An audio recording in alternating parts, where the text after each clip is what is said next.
That was a bit of a long day. It wasn't too bad. Just one of my buddies came over and did the welding for me. I tacked it in, and I tacked in the sliders, and then he came over and just welded them up for me.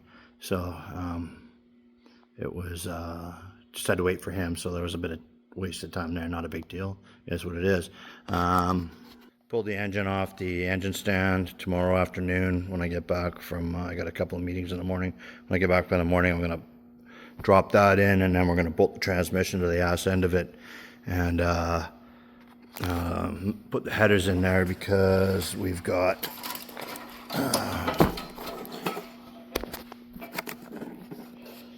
I'm not doing very well here.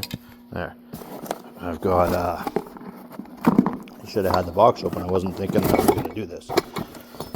Crankcase pressure relief. So this, there we go.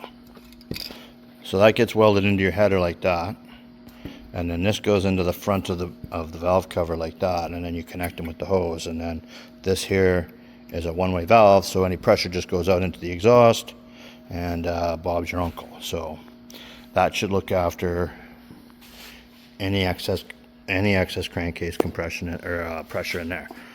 So what we did, I'll walk over to it was pretty low. It was hard for me to get around underneath there with my bad hip, so I lifted up the blocks 6 1/8 inches, 6 1/8 on the front, 6 1/4 on the back, and yeah.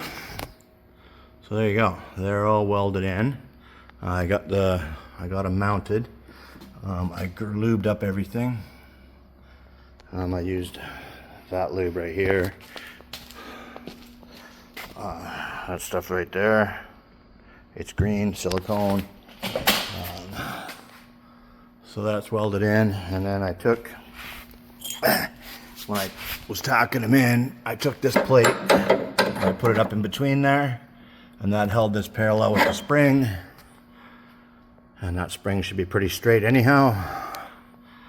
And tacked it at both ends, and then my buddy came and finished welding them in there for me. So, sliders in. I got the long shocks hooked up there right now. I'm not sure what we're gonna do here. I wonder if I should just utilize that mount. Whatever, we'll figure shit out here. Anyhow, there you go. That's what's going on there. Like I say, tomorrow I'm going to put the engine in, a couple of bolts in each header, so I can lay out those, for lack of a better word, crankcase reliefs, pressure reliefs. And I just want to grab this other hunk of metal on there. And then, yeah, should be looking pretty good. You know. All right. Saturday evening, I'm gonna get out of here and drop the car down to the ground, and I'm gonna head home. Thanks for coming along for the ride, and I will talk to you all later.